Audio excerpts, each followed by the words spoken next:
अज्ञानतिमिरान्धस्य ज्ञानाञ्जनशलाकया चक्षुरुन्मीलितं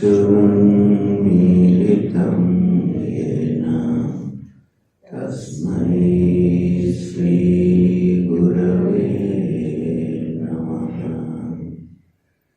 भवानी शङ्करो वन्दे श्रद्धा विश्वासरूपिणो याभ्यां विना न पश्यन्ति सिद्धाः स्वान्तस्थमीश्वरम्। वन्दे बोधमयं नित्यं गुरुं शङ्कररूपिणम्। यमाश्रितो हि वक्रोऽपि चन्द्रः सर्वत्र वन्द्यते।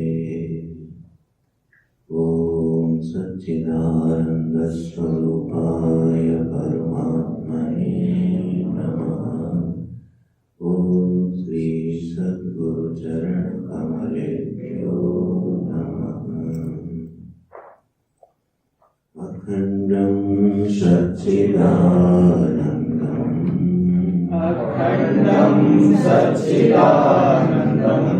अवां मनसगोचरम्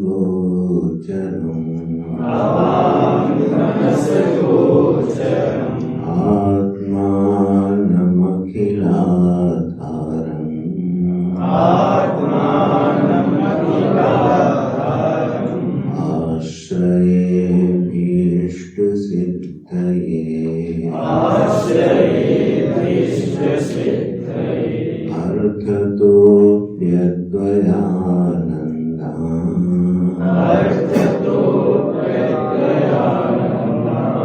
अतीतद्वैतभानतः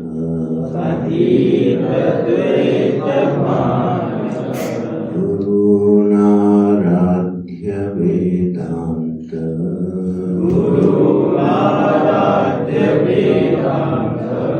सारं वक्ष्ये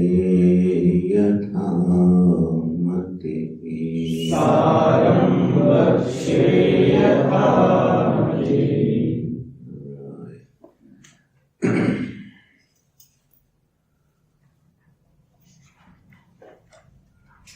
तो अध्यारोपों का वर्णन करते हुए आचार्य ने किस किस तरह से क्रम से अध्यारोप होते हैं उसका उल्लेख किया। स्थूल से लेकर सूक्ष्म तक जो विषय हमारी इंद्रिय के विषय हैं और जिनमें मेरा मम संबंध हो जाता है वह एक आरोप है, जिसको ममता बोलते हैं। ममता माने मेरा। तो जो मम संबंध है वो आरोपित संबंध है, ठीक है। यह अहम के ऊपर एक आरोप है कि यह मेरा है और फिर यही मैं हूँ। इस तरह की अनुभूति होती है। तो स्थूलतम जो धन पुत्र आदि हैं वहाँ से लेकर के फिर अन्नमय कोश, प्राणमय कोश, मनोमय कोश, विज्ञानमय कोश और आनंदमय कोश तक के आरोपों का वर्णन किया और उसके अलग अलग अनुभव बताए। शरीर की स्थूलता कृष्णता का, प्राण की क्षुधा पिपासा का, मन के संकल्प विकल्प का, बुद्धि के निश्चय का, आनंद के अज्ञान का, आनंदमय कोश कारण के अज्ञान का, और फिर शून्यता का भी और साक्षित्व का भी। यहाँ तक आरोपों का वर्णन किया। तब तक हमारे अनुभव हैं। तो जीवन पर्यंत अगर अनुभवों पर विचार करें तो जीव जो है वह इन्हीं अनुभवों के आसपास घूमता आरोप घटते बढ़ते रहते हैं, ममता के विषय बदलते रहते हैं और जीवन की अनुभूतियां बदलती रहती हैं। बस इन्हीं आरोपों की यहाँ पर व्याख्या हो रही है। तो ये आरोप आत्मा में हुए हैं। अब आगे कहते हैं इससे क्या हुआ कि एतेषां पुत्रादीनां अनात्मत्वम् उच्यते। 221 पृष्ठ पर ये परिच्छेद है। आरोपों का व्याख्यान पूरा होने के बाद 221 पृष्ठ पर अगला परिच्छेद कि जो अभी वर्णन किया गया पुत्रादियों का, तो उससे एक सिद्धांत निकाल रहे हैं कि ये अनात्मत्वम् उच्यते, ये सब अनात्मा है, माने आत्मा नहीं है। तो जहाँ पर आरोप हो जाए वह आरोपित वस्तु जो है वह आत्मा नहीं हो सकती, और फिर तद अनुभव भी जो होगा वह भ्रामक ही होगा, यथार्थ अनुभव नहीं होगा। तो यह जो पुत्रादि है ये अनात्मा है, इनका अनात्मत्व स्पष्ट है।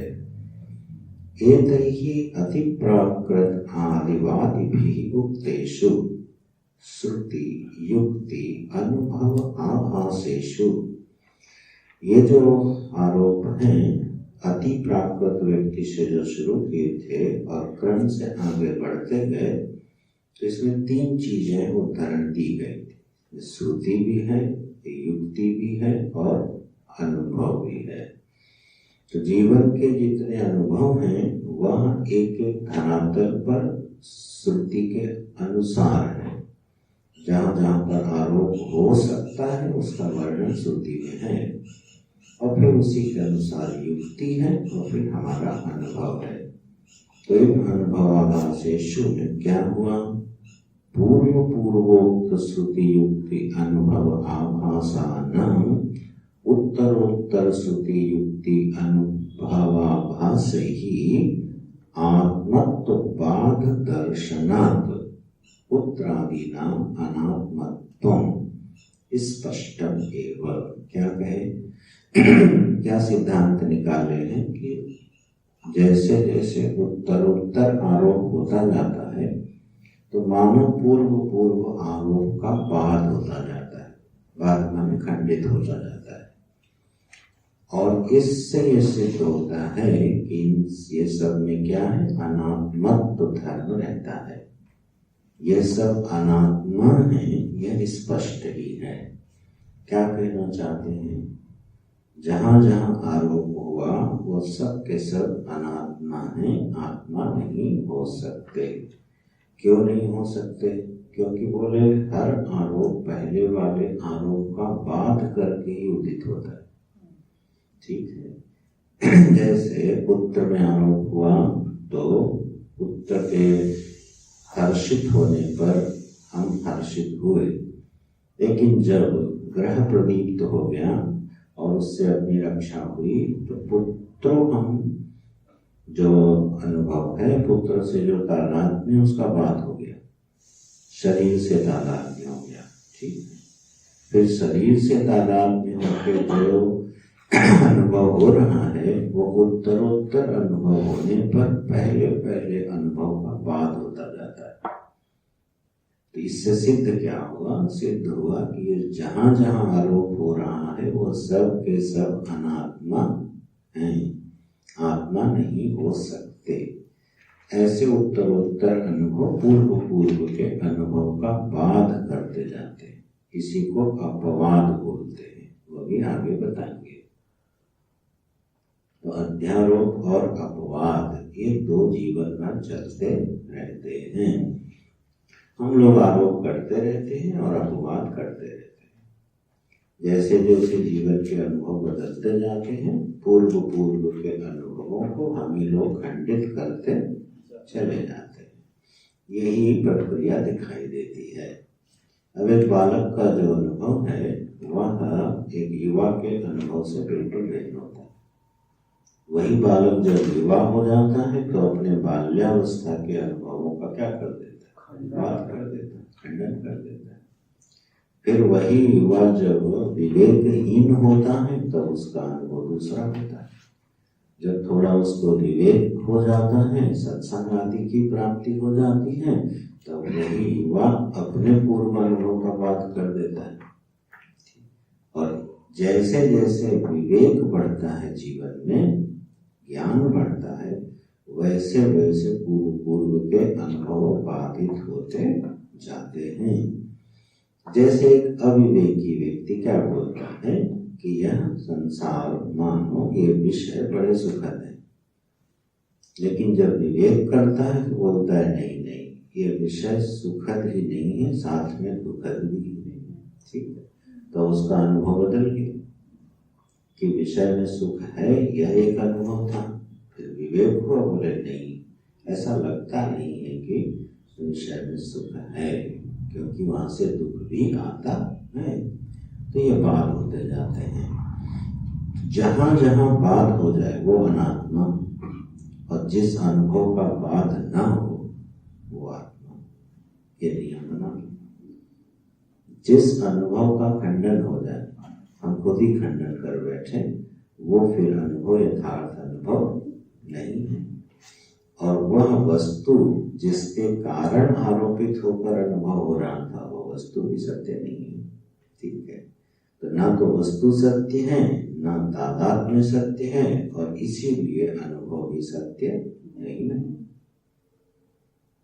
तो खोजना ये पड़ेगा कि कौन सा ऐसा अनुभव है जिसका कभी बाद होता नहीं। ये बड़ी खोज है। इस खोज में जीवन के जीवन, जन्म के जन्म जाते हैं, पर यह खोज पूरी होती जल्दी दिखाई नहीं देती। कौन सा ऐसा अनुभव है जिसका बाद ना हो? बोले अच्छा मैं हूं, इस अनुभव का तो बात नहीं होता। बोले सुषुप्ति में, गहरी नींद में क्या होता है? मैं हूं का अनुभव भी बाधित हो जाता है। तो मैं हूं इसका भी अनुभव बाधित होते हुए दिखाई दे रहा है। तो फिर ऐसा कौन सा अनुभव है जिसका कभी बाद नहीं होता? उस पर दृष्टि थोड़ी सी डालते हैं। किंच प्रत्यक अस्थूल अचक्षु अप्राणो अमना अकर्ता चैतन्यम चिन्मात्रम सत् इत्यादि प्रबल श्रुति विरोधात उस अनुभव की व्याख्या करके अनात्मत्व सिद्ध कर रहे हैं। बोले एक अनुभव ऐसा भी है जिसका कभी बाद नहीं होता। वो श्रुति बोलती है कि तुम अस्थूल हो, अचक्षु हो, अप्राण हो, अमन हो, अकर्ता हो। अब इस पर जब कभी तुम पढ़ोगे तो ध्यान दोगे कि ग्रंथ किस विधिवत शैली से लिखा जाता है। श्रुति के उदाहरण भी लाए हैं तो उसी क्रम के लाए हैं जिस क्रम से आरोप हुआ था। स्थूलता का आरोप हुआ, फिर इंद्रियों का आरोप हुआ, प्राण का आरोप हुआ, मन का आरोप हुआ, बुद्धि का आरोप हुआ। उसी का खंडन करने वाली श्रुति, बाध करने वाली श्रुति का उदाहरण दे रहे हैं वाक्य को कि यह सारे अनुभव जो है श्रुति के विरुद्ध हैं, क्योंकि अहम जो है वो अस्थूल है, अचक्षु है, अप्राण है, अमन है, अकर्ता है, चिन्मात्र और चैतन्य है। ये किसके बारे में कहा जा रहा है? अहम के बारे में। अहम माने मैं। तो मैं के बारे में जो हमारा नैसर्गिक अनुभव है, श्रुति के अनुभव से उसका प्रबल विरोध है। क्यों? श्रुति क्या कह रही है? अनुभव क्या होना चाहिए? अकर्ता चैतन्यम चिन्मात्रम सत्। मैं करता नहीं हूँ, मैं अकर्ता हूँ, यह अनुभव होना चाहिए। मैं जड़ वस्तु नहीं हूँ, जन्मने और मरने वाली सत्ता नहीं हूँ। मैं अज्ञान स्वरूप नहीं हूँ, ज्ञान स्वरूप हूँ। यह अनुभव अपेक्षित है किसको? श्रुति को, जिसका कि हमारे वर्तमान अनुभव से क्या है? प्रबल विरोध है। तो सत इत्यादि प्रबल श्रुति विरोधात, प्रबल शब्द लगा के बोलते, बड़ा प्रबल विरोध है।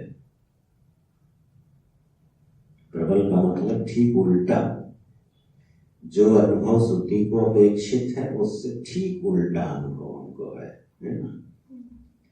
श्रुति कह रही है यहाँ पकड़ता हूँ, और हमारा अनुभव क्या है, पकड़ता हूँ।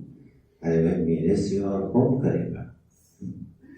जो भी काम कर रहे हैं अगर मैं करता हूँ तो फिर करने कौन आ जाता है? कौन कर जाता है? ठीक है, मैं चलो भोजन क्रिया का करता हूँ, तो अब भोजन कौन कर रहा है? मैं। हमें कहूँ मैं भोजन क्रिया का करता नहीं हूँ, तो कितना विरुद्ध अनुभव बताया जा रहा है। तो फिर भोजन क्रिया का कर्ता कौन हो गया? ईश्वर है, प्रकृति है, पंचभूत हैं, देवता हैं, कौन है जो भोजन कर रहे हैं? लेकिन अनुभव तो यही होना चाहिए, क्या मैं करता हूँ, मैं किसी भी क्रिया का कर्ता सिद्ध नहीं होता हूँ। तो इतना प्रबल विरोध है श्रुति के अनुभव में और जीव के वर्तमान अनुभव में। तो प्रबल श्रुति विरोधांत क्या सिद्ध हुआ? बोले अस्य पुत्रादि शून्य पर्यन्तस्य जडस्य चैतन्य भाष्यत्वेन घटादिवत् अनित्यत्वात्। यह जितने आरोप बताए पुत्रादि से लेके शून्य तक, यह सब के सब जड़ हैं, चैतन्य के द्वारा प्रकाशित हैं और इसलिए घट की तरह अनित्य है। कहीं सब सिद्धांत निकल रहे। यह जितने अनुभव हैं वह अनुभव किसके द्वारा भाषित हो रहे हैं? जिस ज्ञान के प्रकाश में, जिस ज्ञान की उपस्थिति में ये सब अनुभव हो रहे हैं, वह ज्ञान जिसकी उपस्थिति में हो रहे हैं वह तो अकर्ता और चैतन्य है। ठीक है, और क्योंकि वह ज्ञान के द्वारा भाषित हो रहे हैं इसलिए जड़ है। इसका अभ्यास कभी करना तो ऐसे कर लेना कि जो भी वस्तु विदित हो जाए, विदित माने हमारे ज्ञान का विषय बन जाए, तो जो भी हमारे ज्ञान का विषय बन रहा हो उसमें देखना कि ज्ञान किसको हो रहा है, उससे प्रभावित कौन हो रहा है, और ये सब किसके प्रकाश में हो रहा है। तो ये चैतन्य वस्तु मिलेगी, चिदात्मा वस्तु मिलेगी, जिसके प्रकाश में अहम भी, मैं भी, मेरा ज्ञान भी और उस ज्ञान का विषय भी, तीनों एक साथ प्रकाशित दिखाई देंगे। अहम भी प्रकाशित दिखाई देगा और अहम को होने वाला ज्ञान भी प्रकाशित दिखाई देगा। ये कभी सूक्ष्म बुद्धि से शांत होकर, अंतरंग होकर देखना कि जैसे मान लो कोई कभी दुख आ जाए, सीधे वहीं पर प्रयोग करना आसान रहता है और हमको अनुभव हो रहा है कि मैं दुखी हूँ, तो थोड़ी देर के लिए बैठ जाना और पहले ध्यान करना, गुरुओं का स्मरण करना, भगवान का स्मरण करना, अब बोलना अच्छा आओ जरा इसकी मीमांसा करते हैं। किसकी? ये दुख है।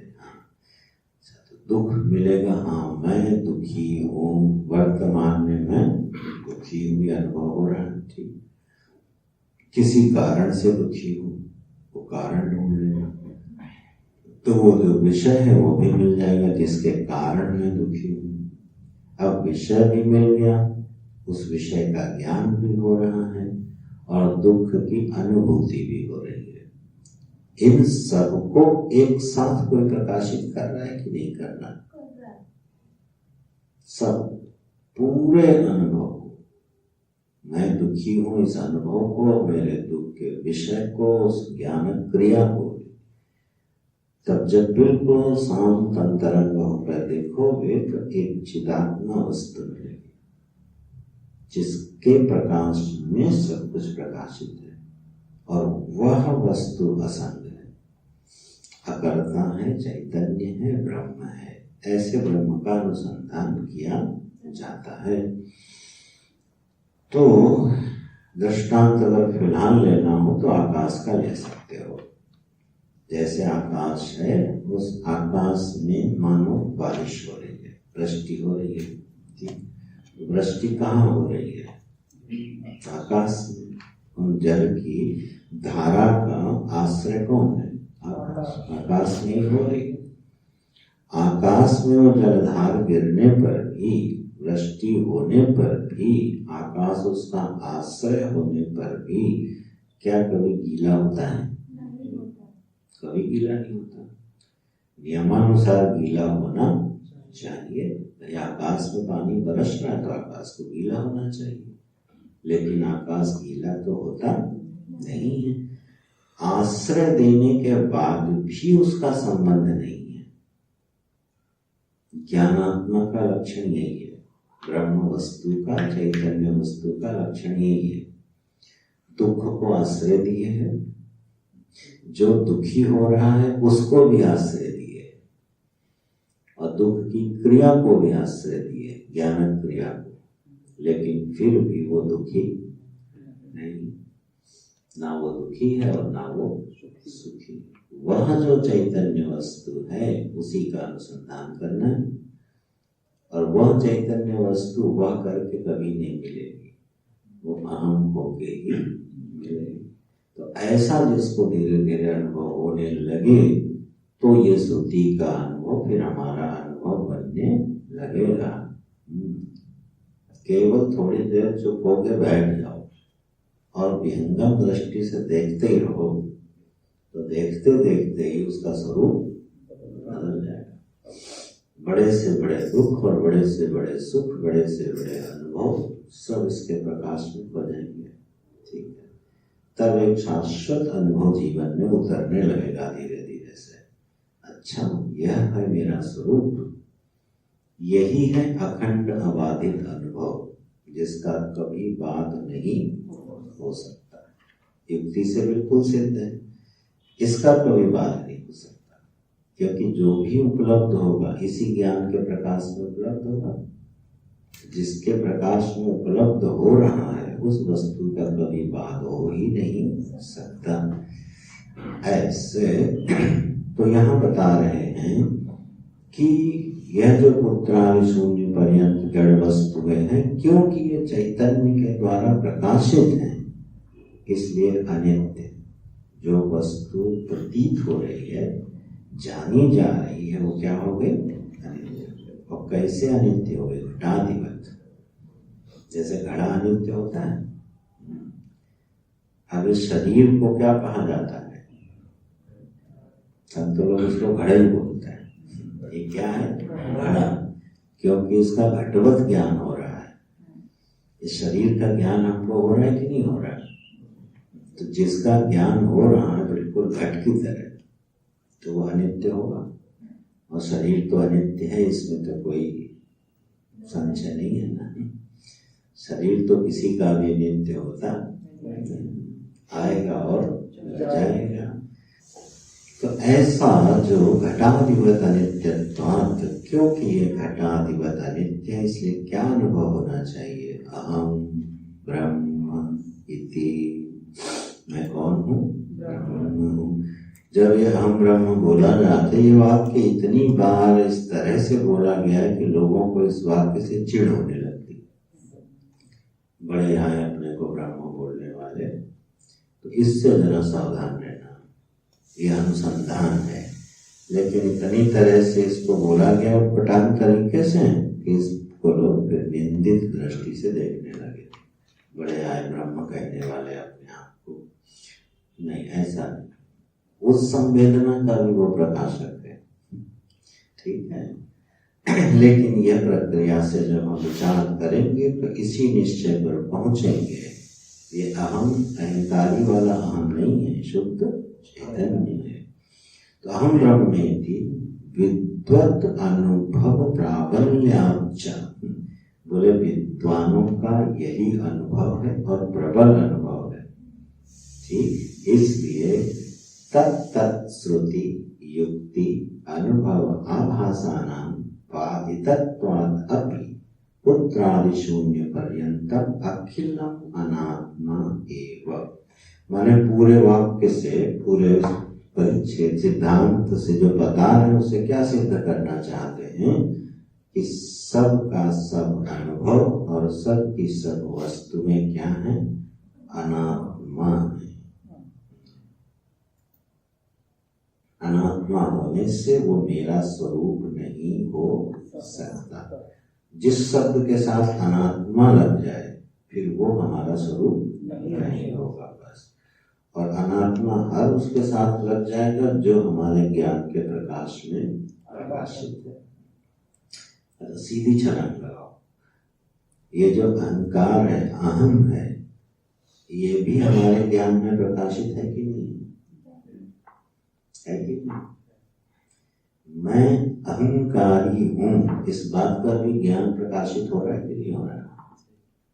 तो अहम भी क्या है, प्रकाशित हो रहा है। तो यह भी क्या होगा, बाधित हो जाता है, अनात्मा हो जाता है, ये मेरा स्वरूप नहीं है। अतः इसलिए सिद्ध कर दिया तत्तद भासकम, जितने आरोप और अनुभव हैं उनका जो प्रकाशक है, नित्य शुद्ध बुद्ध मुक्त सत्य स्वभावम, कैसा है, नित्य है, कभी शुद्ध अशुद्ध नहीं होता, कभी बंधन में नहीं आता, ठीक है, हमेशा स्वतंत्रता को, मुक्ति को अनुभव करता रहता है, सत स्वभाव है, प्रत्यक्ष चैतन्यम एवं आत्म वस्तु इति वेदांत विद्वत अनुभव।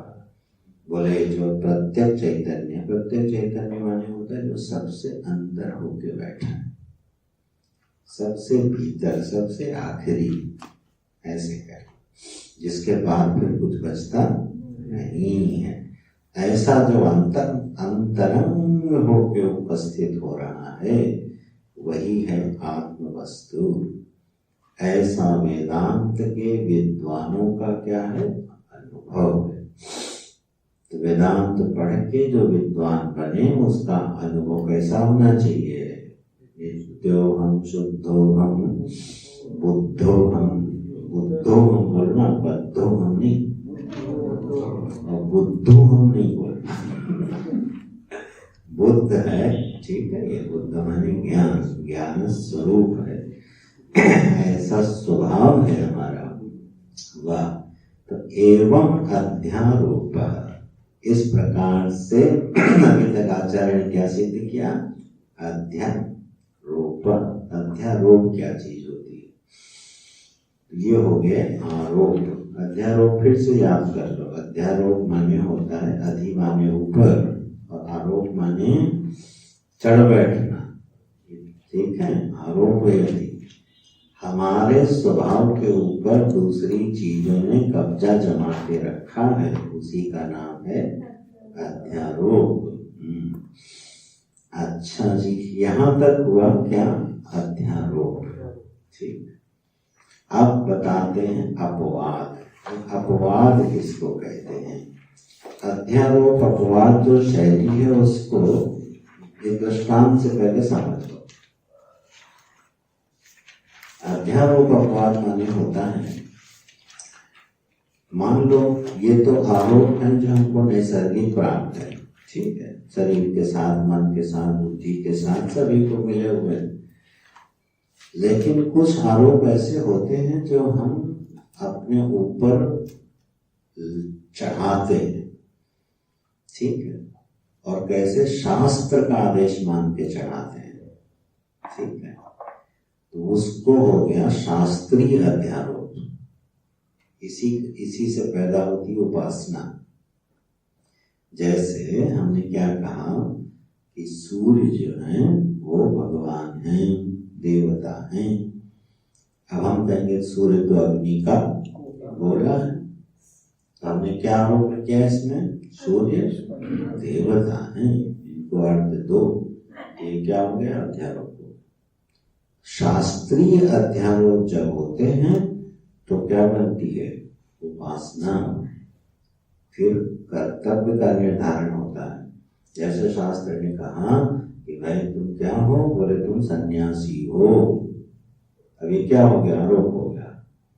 तो व्यवहार कैसे होगा, बोले अब सन्यासी का जो आरोप लग गया उसके अनुसार व्यवहार होगा। ठीक है ना। तुम गृहस्थाश्रमी हो, ये आरोप हो गया, ये शास्त्रीय आरोप है। फिर उसके बाद विधि क्या लगी, बोले पंचयज्ञ करो, अतिथि के लिए सत्कार करो, गौ आदि का ग्रास निकालो, श्राद्ध तर्पण करो। ये सब किसके ऊपर लागू हो गया, गृहस्थाश्रम के ऊपर। ये गृहस्थाश्रम का आरोप किसने चढ़ाया, शास्त्र ने। ठीक है। तो देखो नैसर्गिक आरोप से ऊपर उठने के लिए शास्त्र क्या करता है, दूसरे आरोप चढ़ाता है। यहाँ तक तो आरोप हो गया अध्यारोप, लेकिन दूसरी मजेदार बात सुनो, अगर अपवाद नहीं किया तो वही आरोप चढ़ा रहेगा। ठीक, इसलिए वेदांत क्या करेगा, अध्यारोप अपवाद। इसके लिए जो गुरु जी हमारे दृष्टांत देते हैं, देते रहे, वो ये है कि आप स्नान करने गए और आपने खूब बढ़िया वाला साबुन लगाया, और मान लो साबुन कहीं बड़े दूर विदेश से आया और बड़ा कीमती साबुन है, बड़ी खुशबू है उसमें, आपने लगाया। अब बोले यार इसको छुड़ाऊं कब, इतना कीमती साबुन लगाया है, हम इसको छुड़ाएंगे नहीं, और बिना छुड़ाए बाहर आ गए। तो अध्यारोप तो हो गया, लेकिन अपवाद नहीं किया तो शोभा देगा, चाहे जितना कीमती साबुन, लेकिन छुड़ाना पड़ेगा। क्यों छुड़ाओगे, बोले अध्यारोप क्या करेगा, साबुन ने क्या किया, शरीर की गंदगी को अपने साथ लिया और फिर जल से स्वच्छ करके चला गया। तो अध्यारोप में झाड़ू लगाती कि नहीं। तो हर अध्यारोप क्या करता है, हमारे किसी न किसी दोष का निवारण करके खुद भी विदा हो जाता है। इसलिए हमेशा अध्यारोप भी नहीं रहा जाता, अपवाद भी किया। पहला आरोप हुआ ब्रह्मचारी हैं, दूसरा आरोप लगाया गृहस्थी हैं, तीसरा आरोप लगाएंगे वानप्रस्थी बनो, चौथा आरोप लगाएंगे सन्यासी बनो, और फिर कहेंगे सारे आरोप छोड़ दो तो जो बचेगा उसका नाम क्या होगा, अहम ब्रह्मास्मि। ऐसे ये अध्यारोप अपवाद के आश्रय से पूरा शास्त्रीय ज्ञान समझ में आ जाएगा। बहुत कीमती वाक्य है, इसको दिल में बिठा लेना। अध्यारोप तो अज्ञान से नैसर्गिक जन्म से सभी को प्राप्त है। शरीर में कष्ट होने पर, शरीर के बूढ़ा होने पर, युवा होने पर सभी को अनुभव है मैं युवा और बूढ़ा हो गया। इसके लिए शास्त्र कोई अध्यारोप नहीं कराता।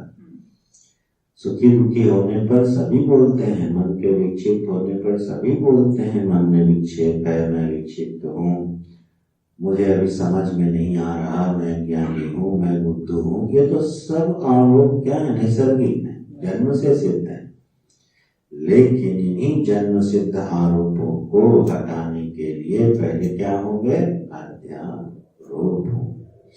अलग अलग तरह के अध्यारोप होंगे, फिर अपवाद होंगे, और फिर वो निर्मल होते जाएंगे। ऐसे अस्तु एवं अध्यारोप, ये तो हो गया अध्यारोप। अब अपवाद किसको कहते हैं उसको सुनो। अपवादो नाम रज्जु विवर्तस्य सर्वस्य रज्जु मात्रत्ववत्। यहाँ तक वाक्य है ये। अपवाद किसको कहते हैं, बोले रज्जु का जो विवर्त सर्प है, उस सर्प का बाध हो जाना और रज्जु की उपलब्धि हो जाना। तो रज्जु मात्रत्ववत्, जैसे रस्सी में सर्प दिखाई दे रहा है, अब उचित प्रकाश हुआ तो सर्प ज्ञान का क्या हो गया, बाध हो गया। इसी को कहेंगे अपवाद। मिथ्या ज्ञान जो है उसका हट जाना और यथार्थ ज्ञान का उपलब्ध हो जाना। ठीक है, तो मिथ्या ज्ञान के हटने का नाम है अपवाद। बस सीधी सी परिभाषा है ये। तो रज्जु में जो विवर्ती सर्प है, प्रतीत वाला सर्प है, उसका हो गया बाध। बची रज्जु, रज्जु मातृत्व, मातृत्ववत, बस रज्जु मात्र अवशिष्ट रहेगी। इसी तरह से वस्तु विवर्तस्य अवस्तुनः अज्ञानादेः प्रपंचस्य वस्तु मात्रत्वम्। इसी तरह से एक वस्तु है, जब भी वस्तु शब्द बोले उसका अर्थ होगा ब्रह्म। पहले दिन की कक्षा का स्मरण करोगे तो याद आएगा वस्तु माने ब्रह्म। आचार्य शुरू से एक शब्द लेके चल रहे हैं जो वस्तु और अवस्तु। वस्तु माने ब्रह्म और वस्तु माने जगत। वस्तु माने आत्मा, अवस्तु माने अनात्मा। ठीक है, यह हुआ वस्तु विवर्तस्य। वस्तु पर किसकी प्रतीति हो रही है? बोले अज्ञान की, प्रपंच की ये प्रतीति हो रही है। कहाँ हो रही है? वस्तु ब्रह्म पर। जैसे रस्सी पर, रज्जु पर किसकी प्रतीति हो रही है? सर्प की। वैसे इस प्रपंच की प्रतीति किस पर हो रही है? ब्रह्म में। ठीक है, वस्तु में इसकी प्रतीति हो रही है। तो अपवाद जब होगा तो किसका अपवाद होगा? प्रतीति का। तो इस जगत का अपवाद हो जाएगा और वस्तु क्या बचेगी? ब्रह्म चैतन्य मात्रम। तो जितने अध्यारोप हुए हैं, नैसर्गिक और शास्त्रीय, दोनों का जब अपवाद हो जाता है तो वस्तु अवशिष्ट रहती है। यही है अध्यारोप अपवाद, मिथ्या ज्ञान का हट जाना। अब एक विचार आ रहा है, इस पे और ध्यान लगाना। अब भाई विषय तो कठिन होगा धीरे धीरे थोड़ा है, हंस के समझो चाहे देखो पुरुष तंत्र हो, समझो चाहे ना समझो, चाहे कुछ और समझो, ये तुम्हारे ऊपर है। एकाग्रता से थोड़ी धन लगाओगे तो समझेंगे, नहीं हुआ तो उल्टा समझेंगे। ठीक है, और नहीं तो कुछ नहीं समझेंगे। ये स्वतंत्रता आपके पास है, इसको बोलते हैं पुरुष तंत्र। पुरुष तंत्र ज्ञान किया और ये ज्ञान है वस्तु तंत्र। अच्छा, तो अब देखो क्या समझा रहे हैं। सतत्वतो अन्यथा प्रथा विकार इति उदीरितः। विकार माने होता है कार्य, बताया था कल। विकार बोलते हैं कार्य को। तो कार्य दो प्रकार के हैं। सतत्वतो अन्यथा प्रथा, तत्व के साथ ही परिणमित होता हुआ जो हो जाए वह एक प्रकार का कार्य होता है। दृष्टांत इसके बहुत हैं। जैसे बीज है, बीज से क्या बना? वृक्ष।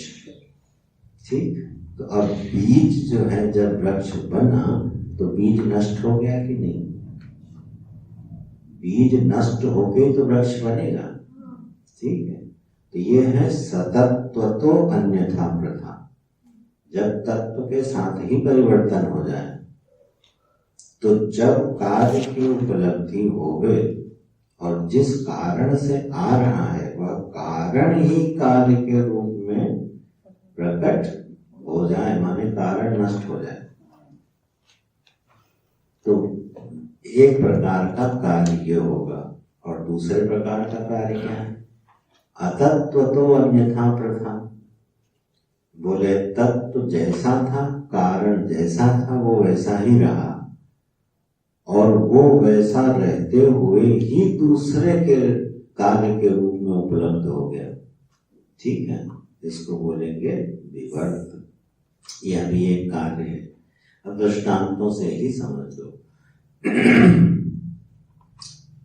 जैसे परिणामवाद के जितने कार्य हैं वो तो स्पष्ट हैं। दूध का बना दही, तो दूध जब दही बना तो दही का कारण क्या है? दूध। अब दूध जब दही बना तो उसने अपना दुग्ध धर्म छोड़ दिया, तभी तो दही बनेगा। अगर दूध बना रह के दही बने, हो सकता है? नहीं हो सकता। इसका मतलब दूध ने अपना दुग्धत्व धर्म छोड़ा तब वो देह बना, बीज ने अपना बीजत्व धर्म छोड़ा तब वो वृक्ष बना। इसी को बोलते परिणामी कार्य। यही कार्य प्राय ऐसे कार्य दिखाई देते हैं। बोले दूसरे तरह के भी कुछ कार्य होते हैं, फिर से उसी में आ जाओ। किसमें? रज्जु सर्प। रस्सी में जब सर्प बना तो सर्प का कारण क्या है? रस्सी। लेकिन जब रस्सी सर्प बनी तो रस्सी रस्सी रहते हुए ही सर्प बन गई कि नहीं? तो जब कारण अपने में बिल्कुल विकृत हुए बिना, ठीक है, बिल्कुल हिले डुले बिना कार्य के रूप में प्रकट होने लगे तो वो जो कार्य होगा वो मिथ्या होगा। ठीक है, समझ में आ गई बात की नहीं? इसीलिए एक कार्य सत्य होगा जब कारण ही कार्य के रूप में प्रकट हो जाए, और वह कार्य मिथ्या होगा जब कारण उसका कारण बना रहे और कार्य हो जाए। तो वो कार्य क्या होगा? मिथ्या। अच्छा, ईश्वर अगर ये जगत बना तो दूध से दही की तरह अगर बन जाए तो ईश्वर तो खत्म हो जाएगा, होएगा कि नहीं? ईश्वर अगर जगत बना है, ठीक, और ईश्वर के अलावा कोई जगत बन नहीं सकता, क्योंकि कारण तो जगत का कारण कौन है? ईश्वर। तो भाई कारण ईश्वर है तो कार्य उसने पैदा किया तो अपने को मिटा के पैदा किया क्या? और अगर अपने को मिटा के पैदा नहीं किया तो जो कार्य पैदा किया वो किस कोटि में चला जाएगा? देख लो, तो ये जगत क्या हो गया? तो शरीर क्या हो गया? ठीक से कह रहा हूं ना? यह पूरा प्रपंच किस कोटि में चला जाएगा? मिथ्या कोटि में चला जाएगा। तो यही सत्य है, श्रुति का सत्य यही है, इसको विचार करना। इसलिए बहुत से लोगों ने इसकी जानते कैसी व्याख्या करी? ईश्वर ने एक अंश से जगत बनाया और बाकी अंश से ईश्वर बना रहा। एकांशेन जगत स्थिता, देखो गीता में बोला है, जो उठा है, ठीक। एक अंश में ईश्वर ने क्या किया? जगत बना दिया और बाकी से खुद बैठा रहा। अब ये बात जरा समझ में आ जाती है, ठीक, जगत भी सत्य हो गया और ईश्वर भी, बात बन गई। लेकिन यह श्रुति मत नहीं है, जब विचारों से ये सब असिद्ध हो जाता है। तो दो तरह के कार्य जीवन में दिखाई देते। अच्छा, और ध्यान दो, स्वप्न जो है वो स्वप्न मिथ्या क्यों है? क्योंकि प्रतीति काल में मात्र ही है, प्रतीति काल मात्र है, बिल्कुल ठीक है। तो जगत का जो अनुभव है वो प्रतीति काल से भिन्न है क्या? तो जगत उसी श्रेणी में जाएगा, ठीक, क्योंकि जगत भी प्रतीति से भिन्न तो उपलब्ध नहीं होगा, ठीक है। स्वप्न जो है इसलिए मिथ्या है, इस सिद्धांत से जो हम लोग बात कर रहे हैं कि पूरा स्वप्न प्रपंच मैं ही बन गया, ठीक, और मैं तो मैं ही रहा ना। मैं अपने को बिल्कुल विकृत किए बिना क्या बन गया? जगत बन गया। तो वह जगत किस कोटि में चला गया? मिथ्या कोटि में। प्रतीति काल में हमको सत्य दिखाई दे रहा है अज्ञान के, क्योंकि हम उससे भिन्न अवस्था को जानते नहीं है उस समय, इसलिए वो स्वप्न बिल्कुल सत्य मालूम पड़ता है। रोते भी हैं, हंसते भी हैं, गाते भी हैं, दुखी भी होते हैं, लेकिन जागते ही फिर हंसते हैं कि नहीं? अरे अरे मैंने कैसा स्वप्न देखा, देखो हमारा कोई सर ही काट रहा था। अभी हंसने की बात है लेकिन हंस पड़े, क्यों? क्योंकि वो मिथ्या हो गया। और ध्यान तो मिथ्या की परिभाषाएं तो बहुत हैं। हमारे मन में वृत्ति उठती है, विचार उठता है, ठीक है, वह विचार मूल रूप से मैं ही हूँ। मैं रहते हुए ही वृत्ति के रूप में दिखने लगता हूं कि नहीं, इसलिए वृत्ति क्या हो गई, मिथ्या। ठीक। तो जो हमारी सुख वृत्ति है, हमारी दुख वृत्ति है, ये क्या हो गई, होनी चाहिए। अब नीलेश तुमसे कोई पूछे, मैं नीलेश हूं, अगर तुम ऐसा बोलो कि सच बोल रहे हो कि झूठ बोल रहे हो, तो मिथ्या लेकिन समाज में सत्य है तो मिथ्या लेकिन समाज में सत्य है। इसको ऐसे शास्त्र में बोलते हैं, यह पारमार्थिक सत्य नहीं है, व्यावहारिक सत्य है। और व्यावहारिक सत्य को बस व्यवहार तक ही रहने दो, आत्मा तक न ले जाओ, तो सुखी दुखी होने से बच जाओगे। अस्तु, ये दो तरह के कार्य बता दिए पहले। अब आगे इसकी व्याख्या करते हैं। क्या? तथा ही, इसी प्रकार से, एतत् भोगायतनम चतुर्विध सकल स्थूल शरीर जातम भोग्य रूप अन्नपानादिकम एतद् आयतन भूत भू आदि चतुर्दश भुवनानि एतद् आयतन भूतम ब्रह्मांडम। ये पूरा जो पीछे पढ़ाए हैं ना, उसको दोबारा से याद दिला रहे हैं मानो कि यह जो विराट है, ये विराट चार प्रकार के जो शरीर हैं, उद्भिज, जरायुज, अंडज, स्वेदज, ये जो चार प्रकार के शरीर हैं, फिर भोग्य रूप जो अन्नपानादि हैं, ये विषय, ये जो भोगने वाले विषय इन शरीरों के लिए, उन सबका जो ये स्थान है, कौन? चतुर्दश भुवनानि, ये जो 14 भुवन वाला ब्रह्मांड है, ये इसका स्थान है। 14 भुवन कौन कौन से?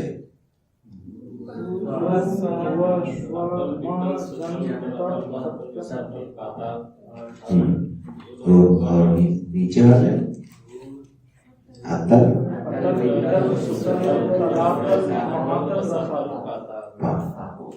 ये हो गए चतुर्दश भुवन। ये सब के सब भोगायतनम, इसी से बना ब्रह्मांडम।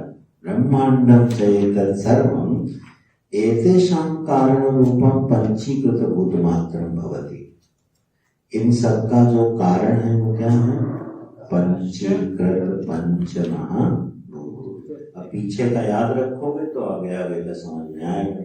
जैसे पारस को कुछ समझ में नहीं आ रहा है, कोई बात नहीं, एकदम लगाते रहना।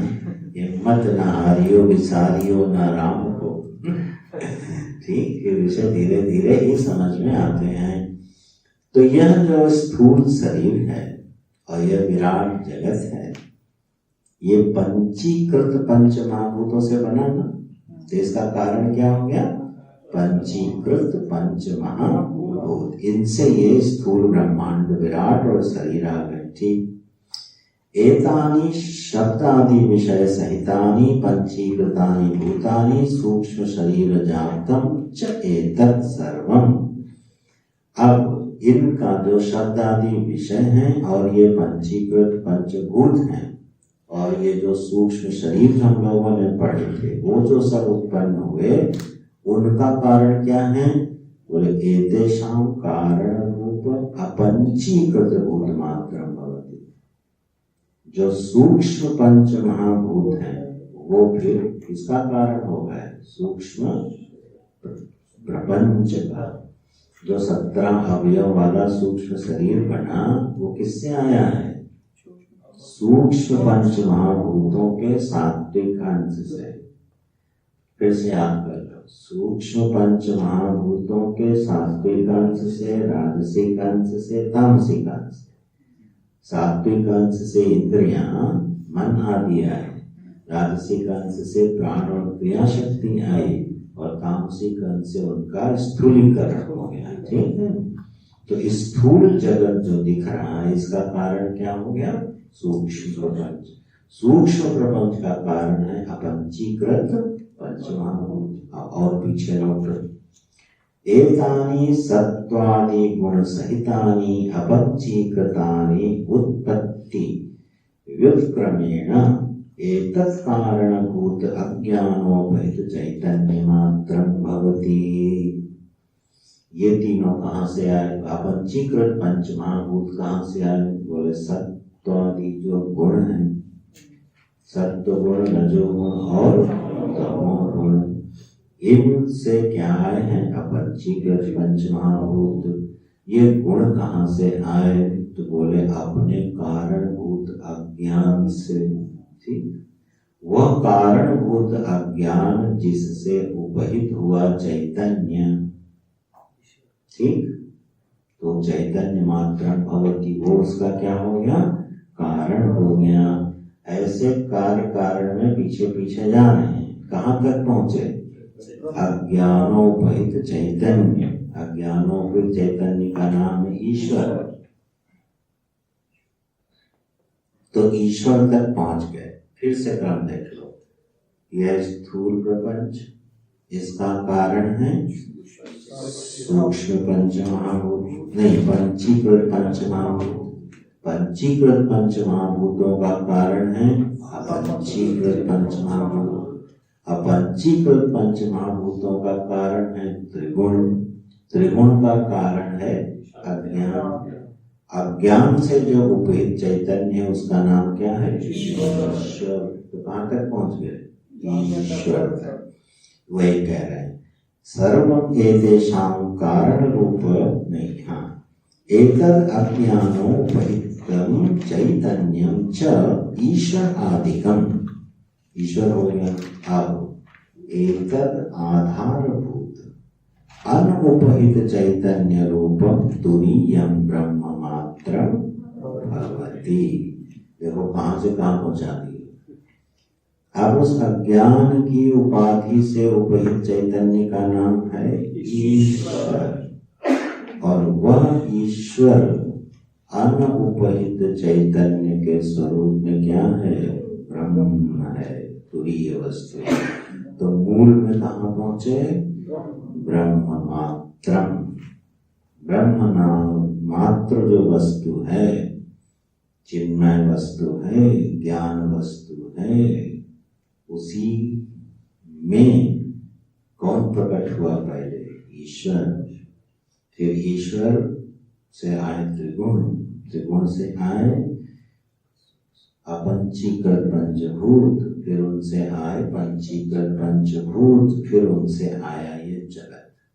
ये हुआ कार्य कारण का क्रम। तो अंतिम कारण क्या हुआ? अंतिम कारण बताओ भाविक। अंतिम कारण फिर क्या सिद्ध हो रहा है? ईश्वर की ब्रह्म।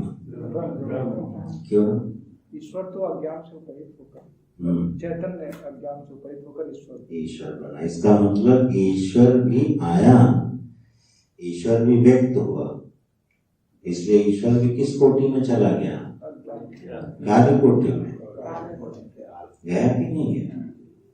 ईश्वर भी कार्य कोटि में चला गया। कार्य कोटि में क्यों मान रहे? क्योंकि व्यक्त हुआ और अव्यक्त हुआ। कार्य का दूसरा लक्षण क्या होगा? वो व्यक्त होगा और अव्यक्त होगा, आएगा और जाएगा। ये सब कार्य की परिभाषा में चले जाएंगे। अब ईश्वर को ऐसे डालने में डर तो नहीं लग रहा? ठीक से समझोगे तो आनंद आएगा, और नहीं तो कहोगे क्या बकवास पढ़ा रहे हैं। योगेश कहेंगे हम तो भक्ति वाले हैं।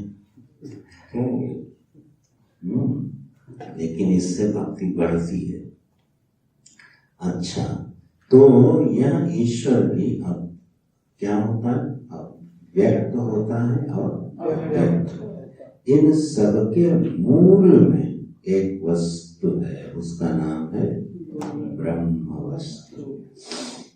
इस बात को बड़े बड़े विद्वान और बड़े बड़े दार्शनिक भी मान नहीं पाते।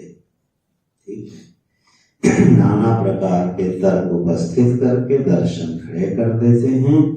इस सत्य को जल्दी स्वीकार नहीं करते कि सृष्टि के मूल में कोई एक वस्तु है जिसका नाम है ब्रह्म, चैतन्य वस्तु।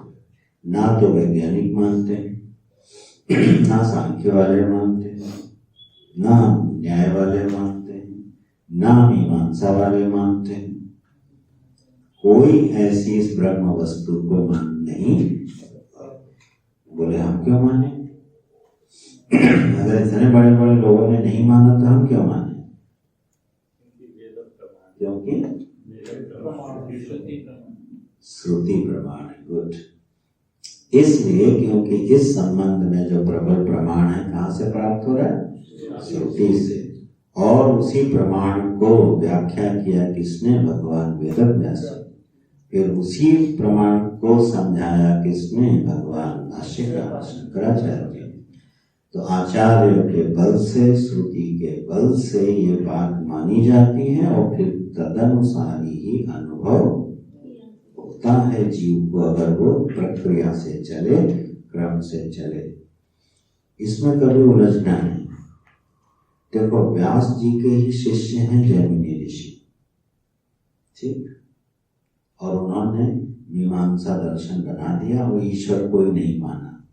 शिष्य किसके हैं? व्यास जी के। तो अब बताओ, व्यास जी ने क्या यही पढ़ाया था उनको? व्यास जी ने तो नहीं पढ़ाया होगा कि तुम जाओ और ईश्वर का खंडन कर दो। पुरुष तंत्र ज्ञान हो गया, ठीक है। इसका मतलब या तो वो गलत समझे और या व्यास जी ने उनको जानबूझ के गलत समझाया। क्या मानोगे इसमें? गलत समझे। जीवन के विविध धरातलों में से वो भी एक धरातल तक सत्य हो सकता है। हाँ, इसको समझना सब लोग। ये व्यास जी के ही शिष्य हैं। भगवान वेदव्यास जी को ये लगा कि जो प्राणी हैं, माने मनुष्य हैं, सबकी बुद्धि का अलग अलग धरातल है। एक ही सत्य सभी की बुद्धियों को नहीं बताया जा सकता, तो अध्यारोप करवाने हैं, ठीक? तो उन्होंने इस अनुकंपा से समस्त जीवों पर कृपा करने के लिए अलग अलग सिद्धांत, अलग अलग आचार्यों को प्रतिपादित करने के लिए कहा, ठीक है? और फिर उस धरातल पर रहने वाला व्यक्ति जब उसको ठीक से पालन कर लेता है तो आगे वाले में अपने आप चला जाता है। ये क्रम है। इसको समझ लोगे तो कहीं पे भी शास्त्रार्थ में या चर्चा में पीछे नहीं हटोगे, खुद के लिए भी और बताने के लिए, दोनों के लिए। नहीं प्रश्न आएगा कि 6 दर्शन श्रुति को ही प्रमाण मानते हैं और 6 अलग अलग बात क्यों कर रहे हैं? या तो आचार्यों को मूर्ख मानना पड़ेगा और या उनमें से किसी एक को ठीक मानना पड़ेगा। तो सामने वाला कहेगा, अगर आप वेदांत को ठीक मानते हो तो हम सांख्य को ठीक मानते हैं। हमारा भी श्रुति प्रमाण है और तुम्हारा भी श्रुति प्रमाण है, तो तुम्हारा ही कैसे ठीक हो गया, हमारा कैसे गलत हो गया? ये प्रश्न आएगा ना। तो उसकी मीमांसा अपने लिए समझना और समझा भी पाओ तो समझाना कि जीवन के अलग अलग धरातल होते हैं। और ये बिल्कुल अनुभव युक्त जीवन का सिद्धांत है कि जैसे जैसे हमारी विवेक बुद्धि बढ़ती जाती है, हम एक एक धरातल को छोड़ते चले जाते हैं।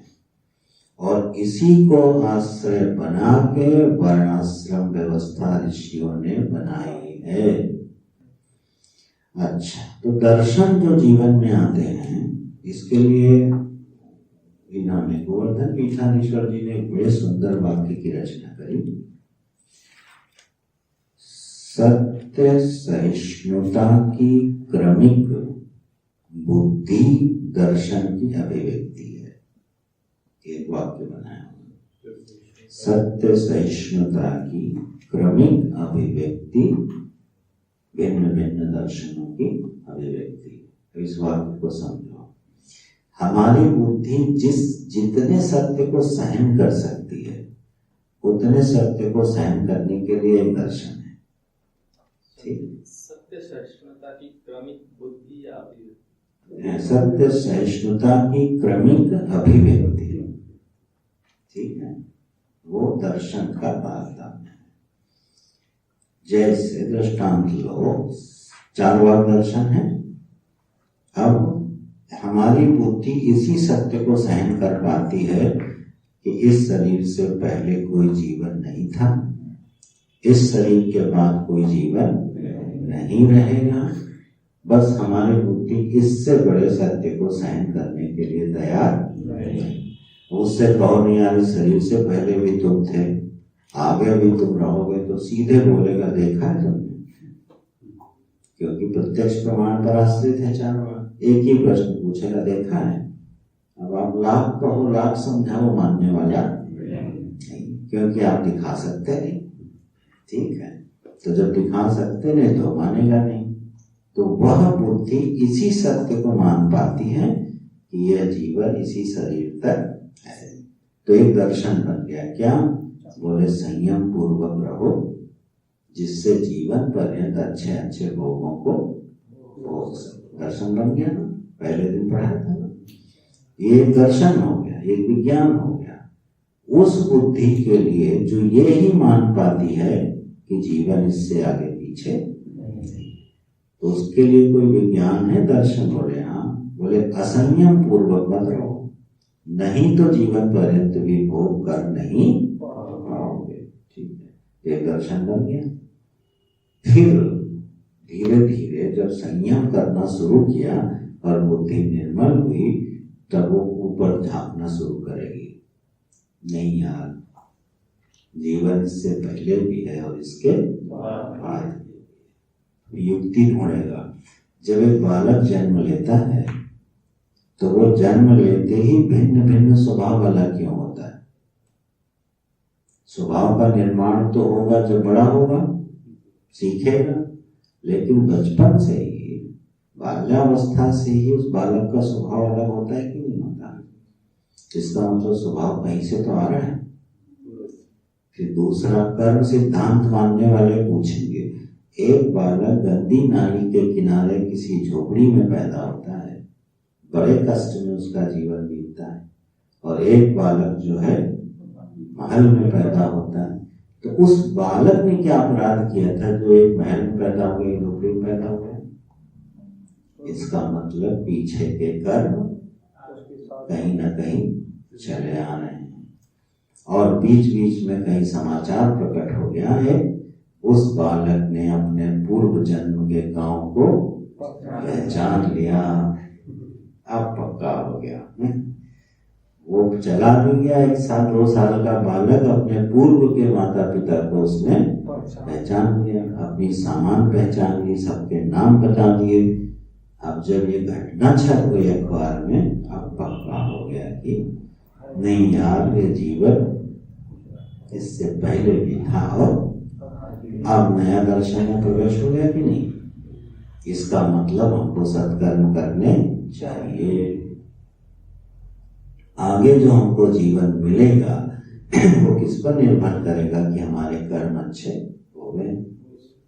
आज के जीवन में भी हमको अधिक सुख कब मिलेगा? जब हमारे कर्म अच्छे हो गए। अब दर्शन बदल गया ना, अब वो देहवाद से ऊपर उठ गया। इसी तरह से धीरे धीरे सारे दर्शनों का एक विज्ञान है। तो जिस सत्य को हमारी बुद्धि सहन कर सकती है, उसको ध्यान में रखते हुए नीचे आस्तिक और तीन नास्तिक दर्शनों का जन्म हुआ है। सारी बुद्धियां इन्हीं 9 दर्शनों में सिमट के रह जाती। हमारी जीवन के संबंध में जो भी मान्यता हो उसको लिखना कॉपी में, और फिर मिलाना ही किस दर्शन में है, तो किसी न किसी दर्शन में आपको मिल जाएगी। ये एक्सरसाइज जरूर करना कभी, हृदय से पूछना हम किस दर्शन को मानते हैं, और फिर देखना ये हमारा कौन सा दर्शन है, और फिर उससे आगे कैसे उठा जाए। तो इस क्रम में ये जो कार्य कारण की बात अभी चल रही है, उन विषय को समेटते हैं आज के, कि जो 2 प्रकार के कार्य बताएं, एक है परिणामी कार्य, एक है विवर्ती कार्य। जब कारण अपने रूप का परित्याग किए बिना कार्य के रूप में प्रकट हो जाए, तो वह विवर्ती होता है, मिथ्या होता है। तो क्योंकि ईश्वर, अब ईश्वर भी नहीं,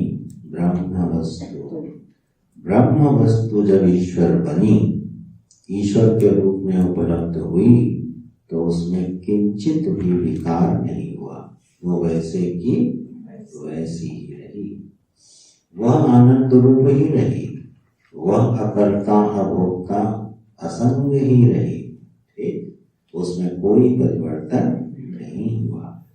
इसी दृष्टि का आश्रय लेके जब भगवान गीता में बोलेंगे ना सतो भावो, पूरा करो, सतः उभयोरपि दृष्टोऽन्तस्त्वनयोः तत्त्वदर्शिभिः। तब ये गीता का श्लोक समझ में आएगा। ना दत्ते कस्यचित् पापं न चैव सुकृतं विभुः ज्ञानं तेन मुह्यन्ति हन्तवः। अब अगर जब कोई बिना परंपरा के पढ़ता है तो भ्रमित होता है कि भगवान क्या कह रहे हैं, हमें तुम्हारे पाप से कुछ लेना देना नहीं और तुम्हारे पुण्य से भी हमें कुछ लेना देना नहीं। बोले अच्छे भगवान है ठीक है, लेकिन वो वहां पर क्या बता रहे हैं, अपनी ब्रह्मता का बोध करा रहे हैं। जब अपनी ब्रह्मता का बोध कराते हुए भगवान गीता में बोलेंगे तो ऐसे वाक्य बोलेंगे। अब बात से बात निकलती जाती है, चलो लेकिन काम की है। गीता जी में अच्युत शब्द 3 बार आया है, ये मैंने कई बार बताया है। अच्युत शब्द गीता में 3 बार आया है।